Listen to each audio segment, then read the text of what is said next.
National education policy 2020। बहुत ही important topic हर पॉइंट ऑफ व्यू से, चाहे आप कंपटीशन ले लीजिए, चाहे एग्जाम ले लीजिए, चाहे इंटरनल ले लीजिए। नेशनल एजुकेशन पॉलिसी जो है ये थर्ड पॉलिसी है इंडिया की, जो कि इंडिया में आफ्टर इंडिपेंडेंस आई है। पहली पॉलिसी जो इंडिया में आई थी वो 1968 में आई थी, जिसे कि कोठारी कमीशन ने दिया था। हमारा कोठारी कमीशन जो है 1966 में एस्टैब्लिश हुआ, और 1966 में आने के बाद इसने जो हमें पॉलिसी दी, उसने हमें 1968 में फर्स्ट एजुकेशन पॉलिसी जो है इंडिया में आई थी कोठारी कमीशन के थ्रू। नेक्स्ट पॉलिसी जो हमारी आई थी वो आई थी 1986 में, जो राजीव गांधी जी के टाइम आई थी। और राजीव गांधी जी के टाइम जब ये आई थी तो इसने जो सबसे ज्यादा इंट्रोड्यूस किया वो कंप्यूटर्स को और टेक्नोलॉजी को। और ये पॉलिसी जो थी एम नरसिम्हा राव के टाइम में 1992 में स्लाइटली रिवाइज की गई थी। लेकिन इसके बाद 35 तो कोई पॉलिसी हमारे देश में एजुकेशन के रिगार्डिंग नहीं आई। और सबसे बड़ी बात ये थी कि 34 सालों में इंडिया बहुत बदल गया। पिछले 5 सालों से गवर्नमेंट ये कोशिश कर रही थी कि जो है देश में एक एजुकेशन पॉलिसी लाई जाए, लेकिन समहाउ वो ये लाने में कामयाब हुई 2020 में, और जुलाई 2020 में ये इम्प्लीमेंट हुई हमारे पूरे देश में। अब सबसे बड़ा क्वेश्चन जो आता है यहाँ पर कि हमें इस पॉलिसी की जरूरत ही क्यों पड़ी। तो स्टूडेंट्स, मैं आपको बहुत बड़ी बात बता दूं कि हम लोग बहुत टाइम से ये जरूरत महसूस कर रहे थे कि हमारी जो एजुकेशन पॉलिसी है वो नेशनल इथॉस के हिसाब से नहीं है, इंडियन वैल्यूज के हिसाब से नहीं है, वो स्टूडेंट का करेक्टर बिल्डिंग नहीं कर रही है। इसके अलावा ना तो ये उसका करेक्टर बिल्डिंग कर रही है, ना ही ये उसकी क्रिएटिव पोटेंशियल को निकाल रही है। हम ये भी फील कर रहे थे कि हमारी एजुकेशन पॉलिसी जो है वो एम्प्लॉयबिलिटी भी बच्चों को प्रोवाइड नहीं कर रही है।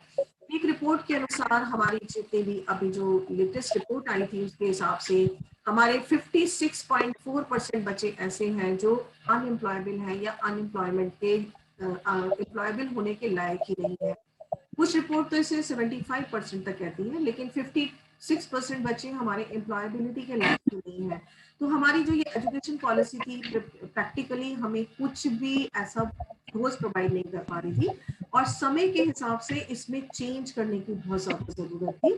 इसलिए जो है नई एजुकेशन पॉलिसी 2020 लाई गई है।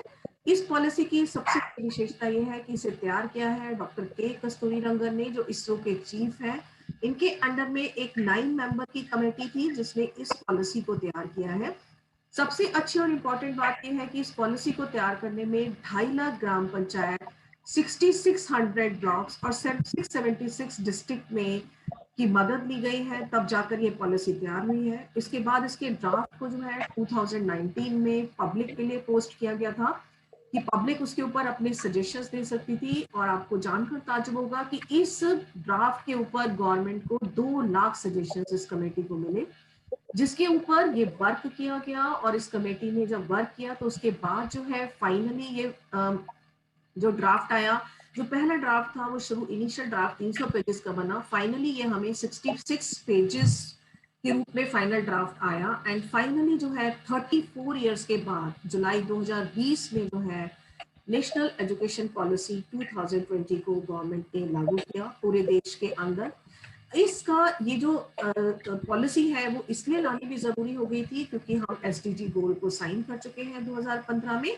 एसडीजी गोल यानी कि यूएनडीपी के जो सस्टेनेबल डेवलपमेंट गोल्स हैं, और इसमें जो गोल नंबर 4 है क्वालिटी एजुकेशन। क्वालिटी एजुकेशन वाला गोल आपको क्या कहता है कि हमें सभी को इंक्लूसिव और क्वालिटी एजुकेशन देनी है, जिससे कि हम उसकी लाइफ लॉन्ग लर्निंग को प्रमोट कर सके। और इस गोल को हमें 2030 तक अपने देश में अचीव करना है। इसलिए भी एजुकेशन पॉलिसी लाना हमारे देश के लिए कंपलसरी हो गया। नेशनल एजुकेशन पॉलिसी 2020 जो है उसका विजन है कि इंडिया को एक ग्लोबल नॉलेज सुपर पावर में कन्वर्ट करना है। जो है गवर्नमेंट इसे ग्लोबल सुपर नॉलेज पावर में कन्वर्ट करना चाहती है। इसका जो एम है वो ये है कि इंडिया जो है वो इंडिया जो है 2040 तक एक ऐसे एजुकेशनल सिस्टम इंडिया में डेवलप किया जा सके ताकि हमारा जो हर बच्चा है वो किसी भी सोशल और इकोनॉमिक बैकग्राउंड से क्यों ना हो, उसे एक क्वालिटी की एजुकेशन जो है वो मिल सके। अगर उसे क्वालिटी, हमारे जितने भी लर्नर्स हैं जो आज आउट ऑफ स्कूल हैं वो सब हमारे स्कूल सिस्टम के अंदर आ सके, एजुकेशन के अंदर आ सके और उन्हें जो है एक क्वालिटी एजुकेशन प्रोवाइड की जा सके। इस पॉलिसी का जो एम्फेसिस है, मेन फोकस जिस चीज पर किया गया है वो है कि हर आदमी के अंदर कोई ना कोई एबिलिटी होती है, हर आदमी में कोई ना कोई क्रिएटिव पोटेंशियल होता है और इस क्रिएटिव पोटेंशियल को निकाला जाए और इस क्रिएटिव पोटेंशियल को उसके डेवलप किया जाए, ये इसका मेन एम्फेसिस है। और ये जिस प्रिंसिपल के ऊपर बेस्ड है वो प्रिंसिपल है कि एजुकेशन हमारे अंदर केवल फाउंडेशनल और न्यूमरेसी, फाउंडेशनल कैपेसिटी, लिटरेसी और न्यूमरेसी डेवलप नहीं करती। हमें बच्चे को केवल पढ़ना, लिखना, पैराग्राफ पढ़ना और सिंपल मैथमेटिक्स ही नहीं सिखाना है, बल्कि उस बच्चे को हमें हायर कॉग्निटिव स्किल प्रोवाइड करनी है। हायर कॉग्निटिव स्किल से हमारा क्या मतलब है कि क्रिटिकल थिंकिंग, प्रॉब्लम सॉल्विंग, कि वो क्रिटिकली हर चीज को सोच सके, प्रॉब्लम जो सोसाइटी में आ रही है उसके आसपास आ रही है उन्हें सॉल्व कर सके, और जो है उसके हिसाब से अपने सोशल, इथिकल और इमोशनल कैपेसिटीज को डिस्पोज ऑफ कर सके। ये था कि इसका मेन विजन क्या था एजुकेशन का। अब हम आते हैं कि इस नेशनल एजुकेशन पॉलिसी के हिसाब से आपकी एजुकेशन जो है वो किस हिसाब से बदल जाएगी। तो इसको मैंने दो पार्ट में कन्वर्ट किया है, पहला है स्कूल एजुकेशन और दूसरा है हायर एजुकेशन। तो फर्स्ट हम जिस बात पे फोकस करेंगे that is school education. Students, आप सभी जानते हैं कि इस समय जो हमारा स्कूल एजुकेशन है वो 10+2 सिस्टम के अंदर रन करता है। 10+2 का मतलब है कि 10th तक हम हर बच्चे को स्टैंडर्ड एजुकेशन प्रोवाइड करते हैं। लगभग सभी बच्चों को एक जैसा कोर्स पढ़ना होता है, लेकिन 10th के बाद उसे स्ट्रीम चूज करने की छूट होती है, यानी कि वो या तो आर्ट्स ले सकता है या कॉमर्स ले सकता है या साइंस ले सकता है।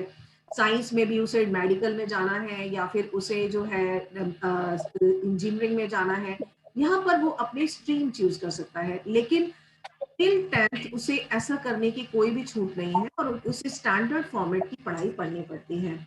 आपको मैंने एजुकेशन जब पढ़ाया था, मैंने पढ़ाया था कि 2009 में हमने बच्चों को राइट टू एजुकेशन दिया था, जिसके हिसाब से आज की जो एजुकेशन है वो 6 से 14 इयर्स के बच्चों के लिए कंपलसरी है, यानी कि टोटल स्पैन ऑफ एजुकेशन जो हमारा है वो 8 इयर्स है।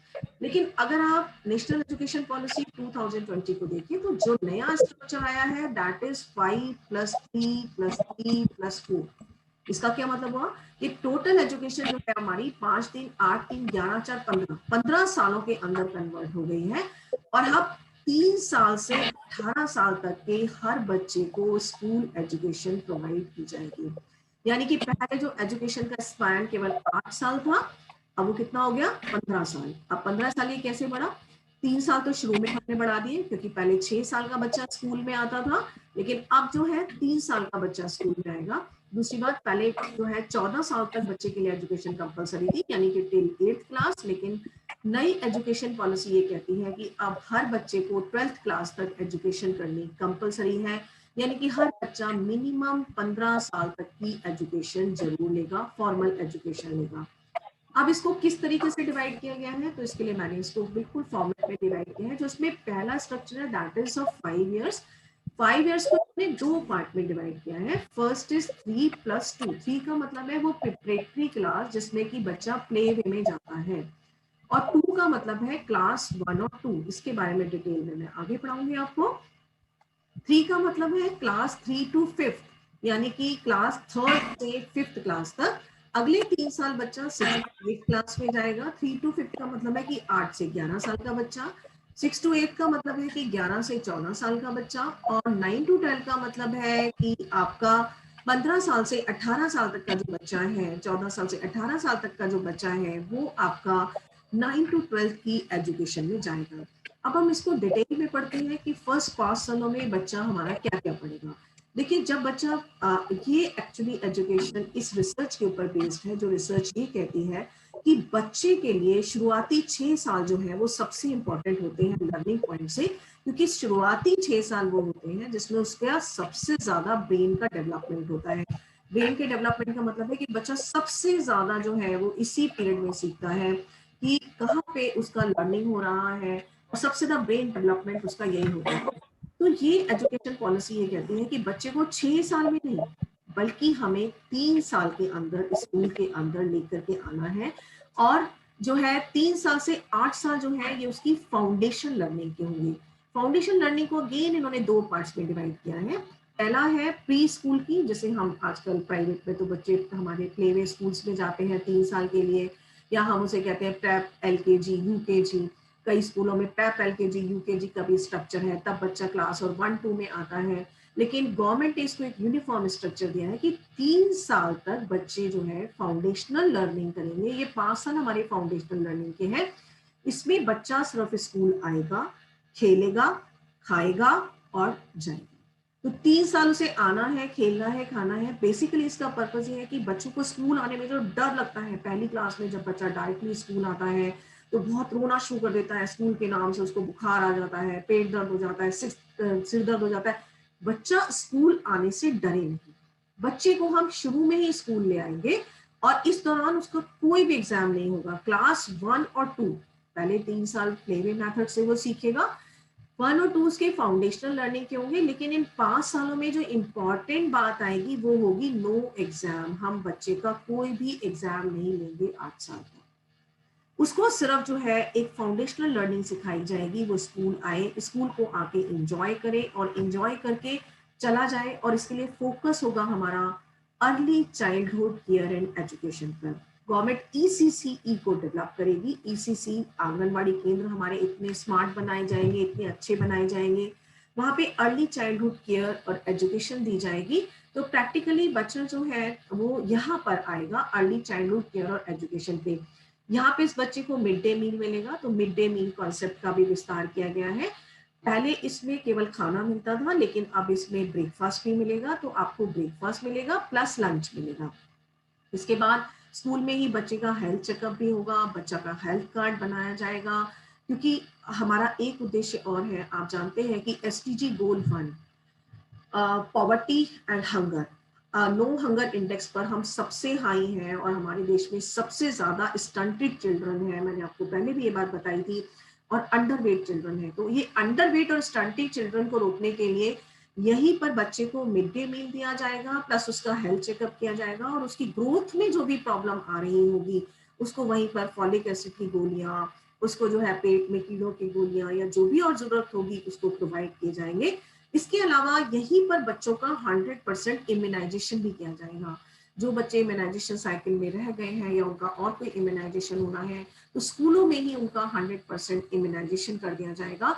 और इसके लिए बच्चों का इस तरह 5th क्लास यानी कि 5th क्लास तक। इसके बाद बच्चा जो है वो 3 साल के लिए अगले जो है वो सेकेंड के बाद 3rd 4th एंड 5th यानी कि 8 से 11 साल तक 3 से 5 साल की क्लास में जब आएगा तो उसको जो चीज सिखाई जाएगी इसको इन्होंने बोला है प्रिपरेटरी लर्निंग। प्रिपरेटरी का मतलब है foundational literacy and numeracy. Foundational literacy का मतलब क्या है कि बच्चे को हमें थोड़ा सा लिखना पढ़ना सिखाना है, प्लस उसे सिंपल मैथमेटिक्स के कॉन्सेप्ट सिखाने हैं। पहाड़े हैं, सिंपल मैथमेटिक्स है, प्लस माइनस एवरीथिंग।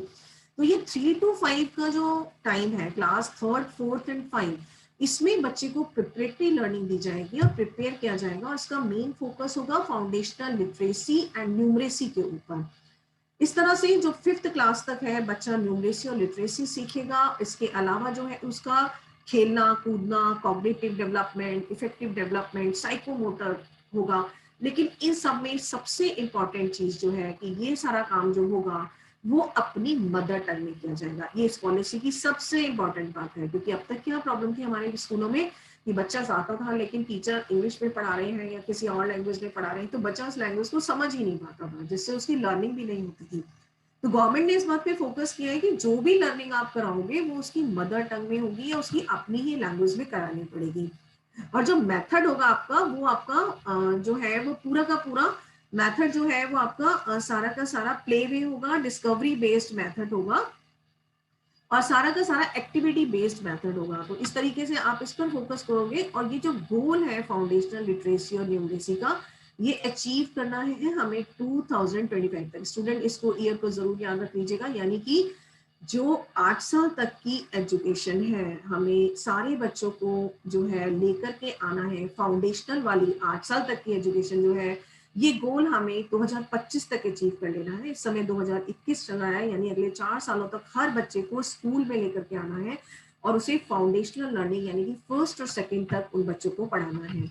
सेकेंड जो आती है मिडिल एजुकेशन। अब आपने देखा कि बच्चा जो है आपका वो पढ़ लिया है, आपका बच्चा जो है वो पढ़ लिया आपका 5th क्लास तक, अब आया वो 6th क्लास में। तो 6th क्लास में 6 से 8th क्लास तक आप बच्चे को क्या पढ़ाएंगे? तो अभी आपने देखा कि बच्चों का बैग इतना भारी होता है कि वो उठा ही नहीं पाते, उसे सोशल साइंस भी पढ़ना है, एनवायरमेंटल स्टडी भी पढ़ना है, हिंदी, इंग्लिश, मैथ, साइंस, ये तो सब पढ़ना ही पढ़ना है, ड्राइंग भी करनी है, एक्स्ट्रा एक्टिविटीज भी करनी है। लेकिन यहाँ पर ऐसा कुछ नहीं है इस एजुकेशन के हिसाब से। और इसका मेन एम जो है कि मैं आपको एक बात और बता दूं कि हमारी रिपोर्ट ये कहती है कि प्राइमरी लेवल पे जो हमारा ग्रॉस एनरोलमेंट रेशियो है, जीआर को कहते हैं हम, ग्रॉस एनरोलमेंट रेशियो, वो 96.8% है। लेकिन 6 और 8 तक आते आते ये 90% तक हो जाता है। तो केवल हमारे कुछ स्टेट्स ऐसे हैं जिसमें 100% है, जिसमें केरल आता है नंबर 1 पर। हमारे 90%, 10% बच्चे जो है इस लेवल तक आते आते छोड़ देते हैं स्कूल को, या वो स्कूल नहीं आते। तो गवर्नमेंट का ये टारगेट है कि जो भी बच्चे हम एनरोल करते हैं और वो पास आउट करते हैं 5th क्लास, वो 100% बच्चे जो है वो सेकेंडरी एजुकेशन में जाएं और 12th तक अपनी एजुकेशन प्राप्त करें। और इस गोल को हमें 2030 तक प्राप्त करना है। अब आता है कि इस लेवल पे वो पढ़ेगा क्या? वो सिंपल, हम उसे यहाँ पर सब्जेक्ट इंट्रोडक्शन कराएंगे। अब तक हमने फाउंडेशनल न्यूमरेसी और लिटरेसी उसको पढ़ाया था, हमने उसे सिंपल मैथमेटिक्स के टर्म कराए थे, पढ़ना लिखना सिखाया था, पैराग्राफ पढ़ना सिखाया था। यहाँ पे वो सब्जेक्ट हम उसको इंट्रोड्यूस करेंगे। साइंस क्या होता है, मैथमेटिक्स क्या होता है, आर्ट्स क्या होता है, सोशल साइंस के सब्जेक्ट क्या होते हैं, ह्यूमैनिटीज के सब्जेक्ट क्या होते हैं। तो यहाँ पर उसको डिफरेंट सब्जेक्ट से ओरिएंटेशन कराया जाएगा। लेकिन एक और इम्पॉर्टेंट चीज इसमें है कि जो कुछ भी आप 8th क्लास तक बच्चे को पढ़ाएंगे वो उसकी मदर टंग में होगा, या होम लैंग्वेज में होगा, या फिर अपनी लोकल लैंग्वेज में होगा। ऐसा नहीं कि आप उसे इंग्लिश में पढ़ाना शुरू कर देंगे, जो अभी का स्ट्रक्चर है कि बच्चे को इंग्लिश नहीं भी आती, वो उसकी मदर टंग में नहीं है, आप जबरदस्ती उसको इंग्लिश पढ़ाई चले जा रहे हो। नहीं, आपको उसकी लोकल लैंग्वेज में पढ़ाना होगा, होम लैंग्वेज में, या उसकी मदर टंग में पढ़ाना होगा। एक और इम्पॉर्टेंट चीज जो है इसमें वो आती है कि इसके बाद जो है गवर्नमेंट ने ये बोला है कि इसी स्टेज पर हम बच्चे को 3 लैंग्वेजेस सिखाएंगे। एक्चुअली ये माना जाता है और रिसर्च ये प्रूव करती है कि छोटी उम्र में बच्चों की जो सीखने की पावर होती है वो बहुत ज्यादा होती है। तो इसलिए गवर्नमेंट ने यहाँ पर 3 लैंग्वेज फार्मूले दिए हैं कि हर बच्चे को 3 लैंग्वेज सीखनी जरूरी होगी, और इसमें से 2 इंडिया की होनी जरूरी है। तो हर स्टेट अपने हिसाब से इसको अपना सकता है, क्योंकि इंडिया में चूंकि एजुकेशन जो है वो कोकरेंट लिस्ट में है और स्टेट लिस्ट में। कोकरेंट लिस्ट में होने की स्टेट अपने हिसाब से लैंग्वेज अपना सकता है। तो टिल 6 क्लास तक होम लैंग्वेज होगी, और इसमें से 2 जो है कम से कम इंडिया की होंगी। तो जो बच्चे विदेशी लैंग्वेज भी सीखना चाहते हैं, जर्मन, फ्रेंच, जापानी या कुछ और, तो वो यहाँ पर 2 अपनी सीखेंगे, चाहे वो हिंदी इंग्लिश हो सकती है, हिंदी पंजाबी हो सकती है, हिंदी संस्कृत हो सकती है, फिर वो एक बाहर की लैंग्वेज भी सीख सकते हैं। और ये भी पॉसिबल है कि वो तीनों लैंग्वेज अपनी सीख लें, हिंदी इंग्लिश पंजाबी सीख लें, हिंदी संस्कृत पंजाबी सीख लें, हिंदी उर्दू इंग्लिश सीख ले। तो वो कोई भी 3 लैंग्वेज ले सकते हैं, उसके ऊपर बाध्यता नहीं है। ना हमने किसी स्टेट के ऊपर ये बाध्यता डाली है और ना ही हमने उसके ऊपर बाध्यता डाली है। संस्कृत जो है वो हर लेवल पे ऑफर की जाएगी और ये ऑप्शनल होगी इस 3 लैंग्वेज फॉर्मूला के अंदर। आप सीखे ना सीखे आपकी मर्जी होगी, लेकिन हर लेवल पे इसको हम ऑफर करेंगे, ऐसा गवर्नमेंट का प्लान है। इसके बाद 6 to 8 तक जितनी भी लर्निंग होगी वो फन कोर्स के रूप में होगी, और इसमें हैंड ऑन एक्सपीरियंस बहुत ज्यादा होगा। एक आपको वोकेशनल आर्ट हर बच्चे को सिखाई जाएगी, और वो वोकेशनल आर्ट जो होगी उस एरिया की जो लोकल वोकेशनल होगा वो सिखाया जाएगा। तो आपको कारपेंटरी सिखाई जा सकती है, बच्चे को इलेक्ट्रिक वर्क सिखाया जा सकता है, मेटल वर्क सिखाया जा सकता है, गार्डनिंग सिखाई जा सकती है, पॉटरी मेकिंग सिखाई जा सकती है। और इसके लिए गवर्नमेंट का प्लान है कि हर साल 10 दिन ऐसे होंगे स्कूल में जो बैगलेस डे होंगे, जहां बच्चे लोकल कारपेंटर्स के पास जाएंगे, या पॉटरी बनाने के वाले के पास जा रहे हैं, कुम्हार के पास जा रहे हैं, वह बर्तन बनाना सीख रहे हैं। आप लोकल वोकेशनल क्राफ्टमैन के पास जाएंगे और उनसे जाकर के बच्चा जो है वो क्राफ्ट जो है सीख कर आएगा। इसी तरह अगर जब बच्चा 9th क्लास में आएगा, ये था 8th क्लास तक की एजुकेशन, जब बच्चा 9th क्लास में आएगा तो 9th से 12th जो है वो कवरिंग एजेस जो उसकी 14 to 18 ईयर्स तक होंगी। वहां पे वो क्या सीखेगा? देखिए अभी तक जो चल रहा है वो 10+2 स्ट्रक्चर चल रहा है। 10+2 में 10 तक की स्टैंडर्ड एजुकेशन है। जब आप 11th में आते हैं तो आपको science, art, commerce, medical, engineering सब में से चूज करना पड़ता है।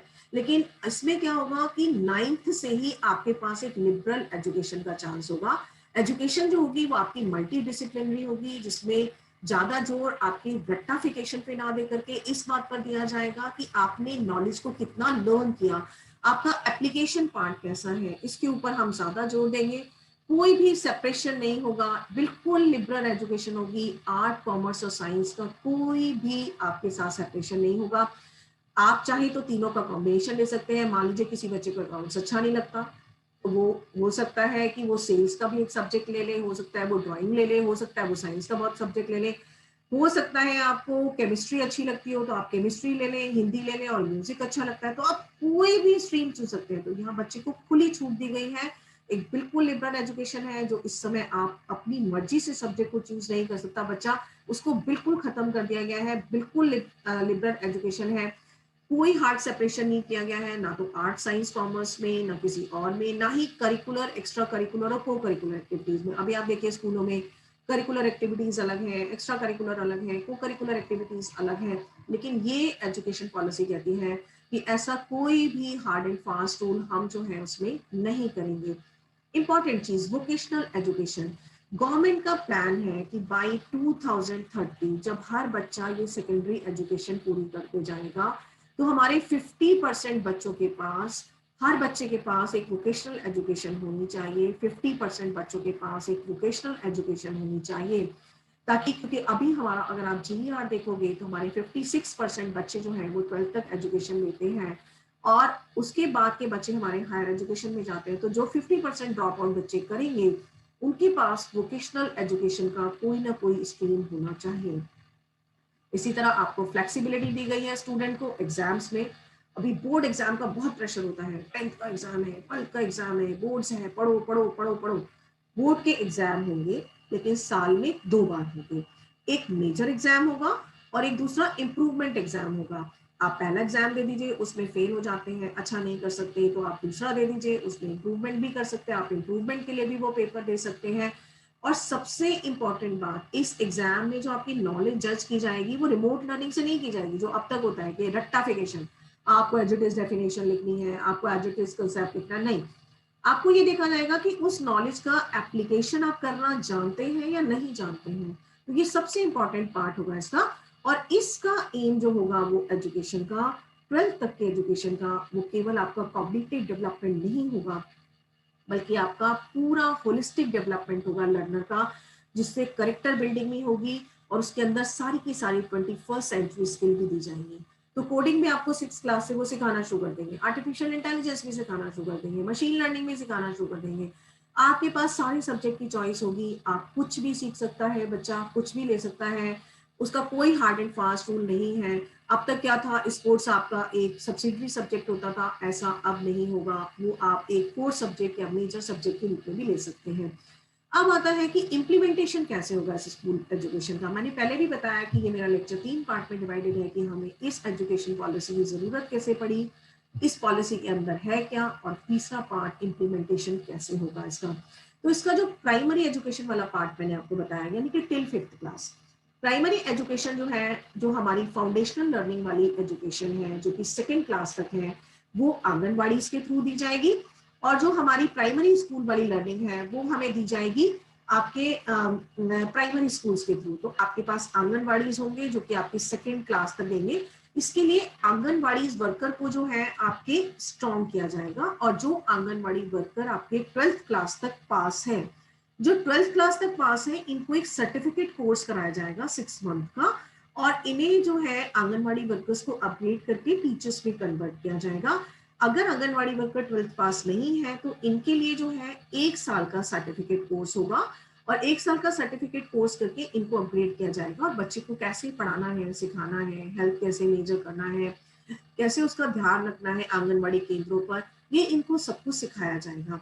दूसरा जो 3rd to 5th का एजुकेशन पार्ट है वो प्राइमरी स्कूल्स के थ्रू पूरा किया जाएगा। प्राइमरी स्कूल्स ऑलरेडी हमारे देश में है, 1 किलोमीटर के दायरे में बनाए गए हैं, इनको अपग्रेड किया जाएगा इंफ्रास्ट्रक्चर वाइज। तीसरा, जो टीचर की वैकेंसीज हैं उनको टाइम बाउंड मैनर में फिल किया जाएगा, ताकि जो स्टूडेंट टीचर रेशियो है वो एक सही अनुपात में रहे और उसके लिए कोई भी प्रॉब्लम ना आए। इसके अलावा टीचर्स को लगातार अपग्रेड करने के लिए जो दीक्षा प्लेटफॉर्म है, दीक्षा प्लेटफॉर्म पर लगातार गवर्नमेंट वीडियोस डालेगी अपग्रेडिंग नॉलेज, अपग्रेडिंग स्किल्स के, ताकि टीचर्स लगातार इन्हें देख करके जो है अपने आप को अपग्रेड कर पाए। दीक्षा का फुल फॉर्म भी याद कर लीजिएगा, this is a digital platform for knowledge sharing. ये अक्सर कंपटीशन में आता है, यूजीसी में भी आता है, नेट में भी आता है। तो दीक्षा के थ्रू जो है टीचर्स को ट्रेन किया जाएगा और डिजिटल लर्निंग प्रोवाइड की जाएगी। इसके अलावा अपने इस टारगेट को अचीव करने के लिए 2030 तक जो 100% बच्चों को हमें सेकेंडरी एजुकेशन लेनी है, तो हम क्या करेंगे, गवर्नमेंट सोसाइटी के लिटरेट पर्सन या पढ़े लिखे लोगों की हेल्प लेगी। पहले भी अभियान चला था ईच वन टीच वन, फिर से सोसाइटी में जो पढ़े लिखे लोग हैं उनको हेल्प ली जाएगी और ईच वन टीच वन की हर आदमी एक व्यक्ति को कम से कम पढ़ाए और उसे लिटरेट करे, ये अभियान चलाया जाएगा। और इस तरीके से 100% ग्रॉस एनरोलमेंट रेशियो का जो टारगेट है वो अचीव किया जाएगा। इसके अलावा हर विलेज और स्कूल में एक लाइब्रेरी सेटअप की जाएगी, क्योंकि लाइब्रेरी का बहुत बड़ा रोल होता है। इंटरेस्टिंग बुक्स, इंस्पायरेशनल बुक्स, आपकी जो है अच्छी अच्छी किताबें जिन्हें पढ़ने में मजा आए, इंजॉयबल रीडिंग हो, इंस्पिरेशनल बुक्स हो, ये उस लाइब्रेरी के अंदर सेटअप की जाएगी, ताकि खाली समय में बच्चे आकर के इनमें पढ़ सके और इंजॉय कर सके। तो ECEE मैंने जो बोला था, early childhood and care education, इसके लिए एक नेशनल करिकुलर और पैडागॉजिकल फ्रेमवर्क बनाया जाएगा। और पैडागॉजिकल फ्रेमवर्क जो होगा, this is national curricular and पैडागॉजिकल framework, this is ECCE, early childhood and care education, ये बनाया जाएगा। ये NCERT डेवलप करेगी और ये 2 पार्ट्स में डेवलप करेगी, 0 से 3 साल के लिए बच्चों के लिए और 3 से 8 साल के बच्चों के लिए। तो ये था कि आपकी प्राइमरी एजुकेशन जो है इसे कैसे आप इम्प्लीमेंट करोगे। अब दूसरा आता है आपका सेकेंडरी एजुकेशन या मिडिल एजुकेशन। मैंने अभी आपको बताया कि मिडिल एजुकेशन में हमारा ड्रॉप आउट रेट बहुत ज्यादा हाई है। एक रिपोर्ट हमें ये बताती है 2017-18 की कि स्टिल जो है हमारे जो है 3.22 करोड़ बच्चे जो हैं वो हमारे आउट ऑफ द जो है आउट ऑफ स्कूल हैं। और इन बच्चों को अगर हमें स्कूल के अंदर लेकर के आना है, तो इसका मतलब है कि ये बच्चे हमारे स्टेट्स पे हैं। और ये अगर हम सिंपल मैथमेटिकल फॉर्मूला लगाएं स्टूडेंट्स, तो सिंपल मैथमेटिकल प्रोबेबिलिटी फॉर्मूला ये होता है कि आउट ऑफ द 1000 स्टूडेंट जो होते हैं, 10 स्टूडेंट बड़े जीनियस होते हैं। इसका मतलब ये है कि 30,000 जीनियस बच्चे आज हमारे स्ट्रीट्स पर हैं। अगर इसी में हम जो है मैथमेटिक्स का मल्टीपल फॉर्मूला लगाते हैं और मल्टीपल इंटेलिजेंस स्ट्रक्चर को अप्लाई करते हैं, तो ये बोलता है कि हम इनमें से 8,000 बच्चे ऐसे हैं जो साइंटिस्ट बन सकते हैं, 8,000 बच्चे ऐसे हैं जो कि हमारे मैथमेटिशियन बन सकते हैं, 6,000 बच्चे ऐसे हैं जो कि हमारे स्पोर्ट्समैन बन सकते हैं। और ये वो जीनियस बच्चे हैं जो इस समय हमारे स्ट्रीट पर हैं और आउट ऑफ द स्कूल हैं।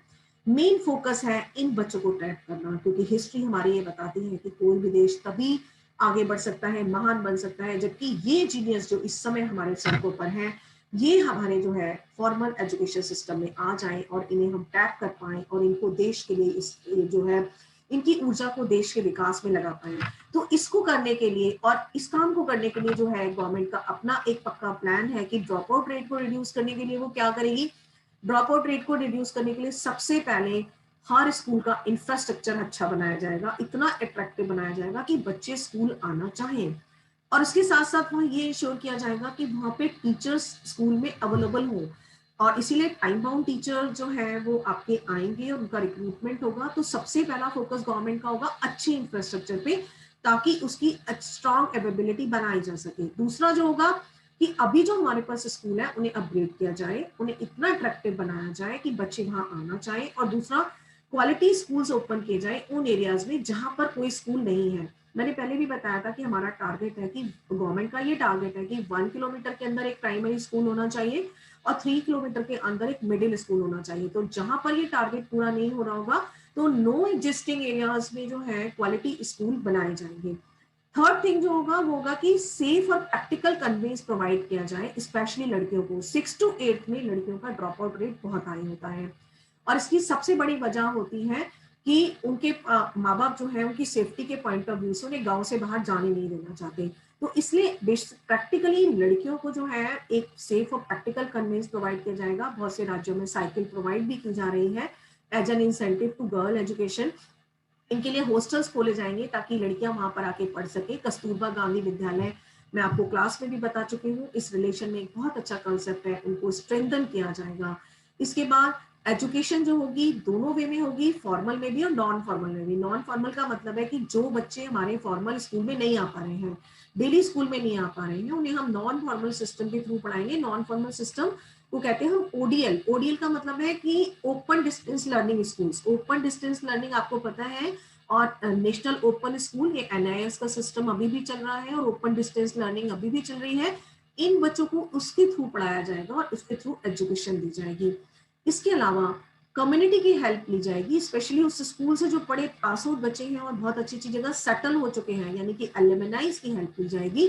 इसी तरह बहुत सारे जो नॉन गवर्नमेंटल ऑर्गेनाइजेशन है जो कि जो है वो एजुकेशन को डोनेट करना चाहते हैं या फिलैंथ्रोपिक रीजन से एजुकेशन देना चाहते हैं, उनको भी प्रमोट किया जाएगा।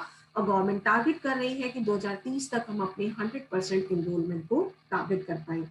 तो इस तरीके से इसका जो फोकस होगा मिडिल एजुकेशन का या सेकेंडरी एजुकेशन का, वो होगा कि इसमें करिकुलम कम होगा, लेकिन इंक्वायरी बेस्ड एजुकेशन होगी, डिस्कशन बेस्ड होगी और एनालिसिस बेस्ड होगी, जिससे को बच्चे को स्कूल में आने में मजा आए, उसकी क्वेरी सॉल्व हो सके। क्योंकि 6 to 12 की वो एज होती है जब बच्चे के दिमाग में बड़े सारे क्वेश्चन आते हैं, तो उनकी क्वेरीज को सॉल्व किया जा सके, उनकी जिज्ञासा शांत की जा सके, उनकी जो है डिस्कशन किया जा सके, एनालिसिस बेस्ड लर्निंग हो सके। दूसरा, आर्ट को इंटीग्रेट किया जा सके। अभी तक आर्ट को एक सब्सिडरी सब्जेक्ट के रूप में देखा जाता है, तो जितनी भी कलाएं हैं आपकी, म्यूजिक, आर्ट, वोकल, डांस, नृत्य, सबको जो है उसका पार्ट बनाया जा सके और एजुकेशन और कल्चर के साथ हम उसको लिंक कर पाए। इसी तरह स्पोर्ट्स का इंटीग्रेशन किया जाए।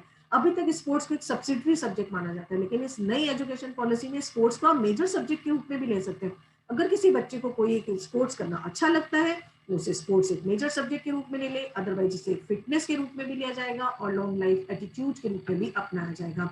अब आती है स्टूडेंट्स, मैं बहुत ब्रीफ में लूंगी कि इस स्कूल एजुकेशन की हाइलाइट्स क्या है, यानी कि अच्छी अच्छी बातें क्या है। तो देखिए, सबसे पहली हाईलाइट है कि ये स्टूडेंट सेंट्रिक एजुकेशन है।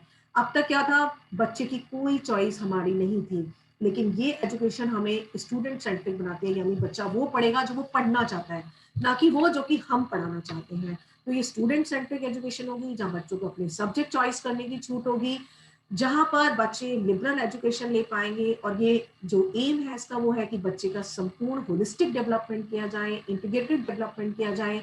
बच्चे के लिए एजुकेशन जो हो इंजॉयबल हो, उसे पढ़ने में मजा आए और वो पढ़ने में अंगेज भी रहे।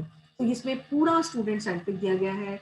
एम होलिस्टिक डेवलपमेंट है, जिसमें ह्यूमन वैल्यूज भी हो, उसका क्रिएटिव पोटेंशियल भी डेवलप हो सके। हर स्टूडेंट का, हर स्टूडेंट के अंदर एक ना कोई क्रिएटिविटी होती है। अगर आप बच्चे को देखेंगे, हर बच्चा कोई ना कोई गुण लेकर के पैदा होता है, और उस क्रिएटिव पोटेंशियल को निकालना, ये इस एजुकेशन पॉलिसी का मेन एम है कि हर बच्चे की उस क्रिएटिव पोटेंशियल को निकाला जाए।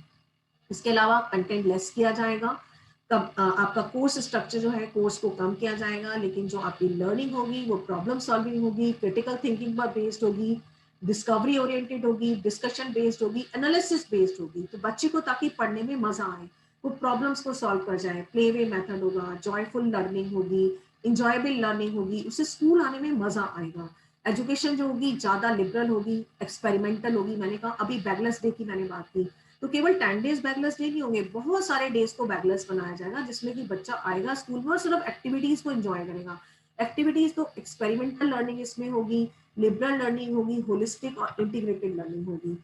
टीचिंग को और लर्निंग को इतना अट्रैक्टिव बनाया जाएगा प्ले और एक्टिविटी मेथड के थ्रू, और सर्वे और प्रोजेक्ट बेस्ड होती है। ये अभी तक जो आपकी रोड लर्निंग है, सिर्फ किताबें पढ़ना है और उसे जाके एक टेस्ट हो रहा है, यूनिट टेस्ट हो रहा है, दूसरा यूनिट टेस्ट हो रहा है, तीसरा यूनिट टेस्ट हो रहा है, फिर आपके प्री बोर्ड हो रहे हैं, बोर्ड हो रहे हैं, ये सारा स्ट्रक्चर खत्म हो जाएगा और आपकी लर्निंग को प्रोजेक्ट और सर्वे बेस्ड बनाया जाएगा। कोडिंग आपकी 6 स्टैंडर्ड से स्टार्ट हो जाएगी, टॉपिक सेंटर्ड होगी एजुकेशन बच्चे की, और प्रोजेक्ट बेस्ड क्लब बनाए जाएंगे। हर स्कूल में क्लब्स बनेंगे। कौन कौन से? साइंस क्लब हो सकते हैं, मैथ क्लब हो सकते हैं, चेस क्लब हो सकते हैं, पोइट्री क्लब हो सकते हैं, कल्चरल क्लब हो सकते हैं, इको क्लब हो सकते हैं, हेल्थ क्लब हो सकते हैं, योगा क्लब्स हो सकते हैं। बच्चा जितने मर्जी चाहे क्लब्स को ज्वाइन कर सकता है, बच्चा जितने मर्जी चाहे सर्कल्स को ज्वाइन कर सकता है और अपनी पोटेंशियल एबिलिटी को निकाल सकता है। तो ये इसका बेसिक है कि टॉपिक सेंटर्ड और प्रोजेक्ट सेंटर्ड आपकी एजुकेशन होगी। ओलंपियाड और जो दूसरे कंपटीशन है, जैसे कि आपका केवीपीवाई हो गया या अदर कंपटीशन है डिफरेंट सब्जेक्ट्स में, उनको एनकरेज किया जाएगा। और जब आप हायर एजुकेशन में जाओगे, यानी कि जब आप यूनिवर्सिटी एजुकेशन में जाओगे, तो इसमें एडमिशन को ज्यादा वेटेज जो है वो प्रोवाइड किया जाएगा। इसके अलावा एक्सपेरिमेंटल लर्निंग आपकी होगी, जिसमें कि फोकस होगा आपका हैंड्स ऑन लर्निंग या ट्रेनिंग के ऊपर। और इंटीग्रेटेड आर्ट्स और स्पोर्ट्स एजुकेशन होगी। 10 डेज का बैचलर्स पीरियड मैंने आपको बता दिया, जिसमें कि आप लोकल एक्सपर्ट से जाकर सीखोगे।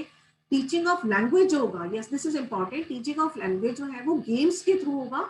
और इसके लिए आपको एप्स दिए जाएंगे गेम्स के थ्रू, फिल्म देख के, थिएटर देख के, स्टोरी टेलिंग के थ्रू, पोइट्री, म्यूजिक, इन सबको देख करके जो है आप लैंग्वेजेस को सीखोगे। तो लैंग्वेजेस को सिखाने का तरीका भी रोट लर्निंग नहीं होगा, लैंग्वेजेस को सिखाने का तरीका जो है वो भी इंटरेस्टिंग वे में होगा। तो इस तरीके से जो है ये एजुकेशन जो है आपको बहुत बड़ा स्कोप प्रोवाइड करती है। इसके बाद जो है टीचर का सिलेक्शन जो है वो केवल टीईटी या टीचिंग एलिजिबिलिटी टेस्ट के थ्रू होगा। और ये टीईटी जो है आपकी एनटीए जो एजेंसी है, नेशनल टेस्टिंग एजेंसी, उसको कंडक्ट कराएगी।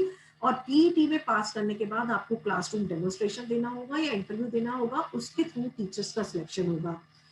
लोकल एमिनेंट लोग जो हैं, पर्सनल एक्सपर्ट जो हैं, स्पेशलाइज्ड इंस्ट्रक्टर, उनको लोकल आर्ट और वोकेशनल क्राफ्ट के एक्सपर्ट के रूप में स्कूलों में बुलाया जाएगा। आप बच्चे का एक प्रोग्रेस कार्ड बनेगा, लेकिन वो आजकल की तरह नहीं होगा, वो 360 डिग्री होगा, मल्टी डायमेंशनल रिपोर्ट कार्ड होगा, जो कि बच्चे के बारे में सारा कुछ डिटेल में बताएगा कि बच्चे की प्रोग्रेस क्या है, इसके यूनिक करेक्टरिस्टिक क्या है, बच्चे को क्या करना अच्छा लगता है, बच्चे की परफॉर्मेंस किसमें सबसे ज्यादा अच्छी है, बच्चे की एबिलिटी कौन सी सबसे ज्यादा अच्छी है। बोर्ड एग्जाम जो है वो इजी हो जाएंगे और दो बार होंगे साल में, ये मैं ऑलरेडी बता चुकी, 1 मेन और 1 इम्प्रूवमेंट। एक नेशनल असेसमेंट सेंटर बनेगा, परख, जिसे हम कहेंगे performance assessment review and analysis of knowledge for assessment, ये एमएचआरडी स्टैब्लिश करेगी जो है। और इसके थ्रू जो है बच्चे की परफॉर्मेंस को जज किया जाएगा। तो ये था आपकी national education policy school education के बारे में। ये यहाँ पर खत्म हो रहा है। हायर एजुकेशन को हम अपने सेकेंड लेक्चर में लेंगे।